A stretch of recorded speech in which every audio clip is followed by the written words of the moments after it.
भक्त मेरी कसौटी लेते हैं और मुझे भक्त की कसौटी पर खरा उतरने की कोशिश करनी पड़ती है। कितना विश्वास है उन्हें मुझ पर,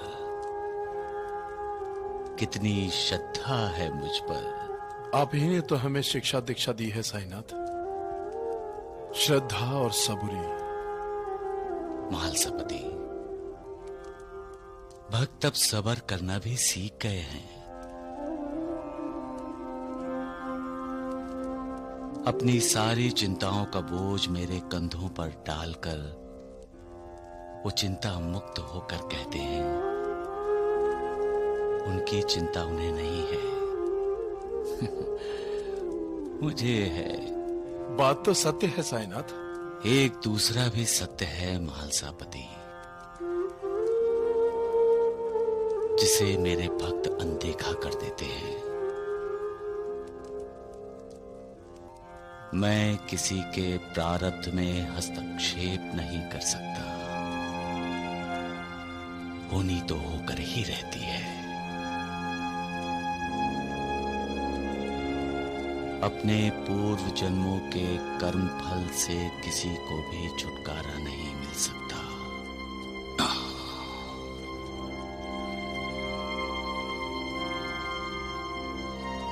कैसे कैसे समझाऊं मैं उन्हें? साईनाथ, आप कुछ भी कर सकते हैं। मेरी भी तो मर्यादा है महालसापति। मैं जानता हूं साईनाथ, आप अपने भक्तों के लिए हर मर्यादा को तोड़ देते हैं, लेकिन अपने कर्मों के भोग तो हर किसी को भोगने ही पड़ते हैं महालसापति। सबका मालिक एक। कभी कभी इंसान सच बोल जाता है, ऐसा क्यों होता है? खुद मालिक ही इंसान के मुंह से सच बुलवाता है। जो अपना गम भूल कर दूसरों की खुशी के लिए मालिक से दुआ मांगते हैं, वो महान होते हैं। दुख में तो सबकी आंखों से आंसू निकलते हैं, लेकिन जो अपने आंसू अपनी पलकों के पीछे छिपाकर दूसरों को सुखी देखना चाहते हैं, वो महात्मा होते हैं। खुद निराश होकर भी जो दूसरों को आशा की किरण दिखाते हैं, मालिक उनकी निराशा को आशा में बदल देता है। मालिक की दुआ हमेशा ऐसे लोगों के साथ होती है। मालिक ऐसे लोगों पर कृपा करता है, और जिन पर मालिक की कृपा होती है उनसे खुशियां और सुख दूर कैसे रह सकते हैं? सबका मालिक एक। मालिक भी क्या क्या खेल रचाता है। पहले मिलाता है, फिर बिछड़वा देता है और फिर से मिला देता है। अपने पूर्व जन्मों के कर्मों के अनुसार इंसान इस जन्म में मिलते हैं और इस जन्म के कर्मों की वजह से बिछड़ जाते हैं।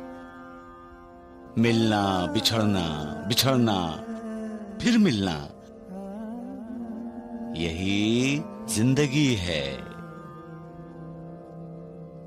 अपनी जिंदगी को स्वर्ग बनाना है या नर्क, ये इंसान के अपने हाथों में होता है। मालिक तो सबका भला ही चाहता है, लेकिन इंसान अपने कर्मों से अपना ही बुरा कर लेता है। गलतियों का एहसास होना और गलतियों को सुधार लेना, ये इंसान का अपने अधोपतन रोकने का और उन्नति के प्रति पहला कदम बढ़ाने का लक्षण है। हमें ये याद रखना चाहिए, जो सच्चाई का साथ देता है और सच्चाई के रास्ते पर चलता है, मालिक उसके साथ होता है। जब इंसान इंसान से नफरत करता है तो मुझे दुख होता है। स्वार्थ के लिए जब इंसान जानवरों के स्तर पर गिर जाता है तो उसका अधोपतन देखकर मैं व्यथित हो जाता हूं। विकारों के अधीन होकर इंसान अपना दुश्मन खुद बन जाता है। वो विकारों को अपना दुश्मन क्यों नहीं बनाता, विकारों से क्यों नहीं लड़ता और अपने आप को मालिक की भक्ति में क्यों नहीं लगाता? वो ये क्यों नहीं समझता कि मालिक ने हम सबको आपस में लड़ने के लिए नहीं भेजा है, प्यार और करुणा देने के लिए भेजा है, क्योंकि हम सब उसी मालिक के अंश हैं।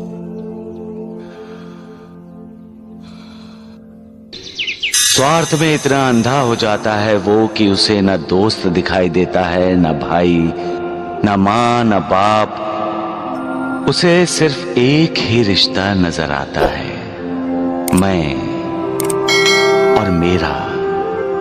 मेरा पैसा, मेरा अधिकार। उसका किसी पर विश्वास नहीं रहता,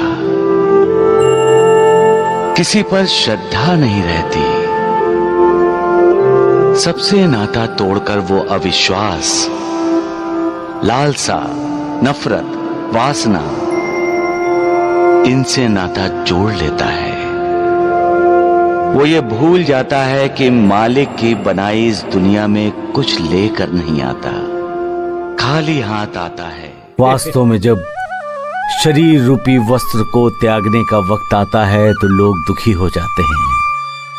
वस्त्र से लगाव पैदा हो जाने के कारण कोई भी उस वस्त्र को खोना नहीं चाहता। यहां तक कि जिसने उस वस्त्र को धारण किया है वो भी वस्त्र बदलना नहीं चाहता, क्योंकि शरीर रूपी वस्त्र को त्यागने का मतलब है जिंदगी को त्याग देना, उससे हाथ धोना। जिंदगी तो सबको प्यारी होती है।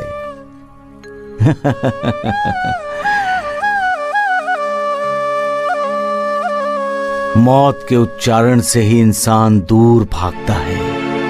सिर्फ ज्ञानी तपस्वी ही जब शरीर रूपी वस्त्र को त्याग करने का समय आता है तो उस समय उसका स्वागत करते हैं, क्योंकि वो जानते हैं कि शरीर रूपी वस्त्र को बदलने का अर्थ है मोक्ष मुक्ति की तरफ जाने वाले रास्ते के कई दरवाजे में से एक दरवाजे का खुल जाना। बाकी सारे अज्ञानी आसक्ति के बंधन में अटके पड़े रहते हैं, कोई रिश्तेदारी के बंधन में तो कोई प्यार ममता के बंधन में, कोई जमीन जायदाद के बंधन में तो कोई हीरे जवाहरात सोने चांदी के बंधन में।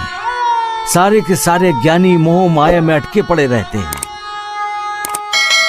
मुक्ति का दरवाजा सामने हो फिर भी उसे खोलने के लिए दस्तक नहीं देते।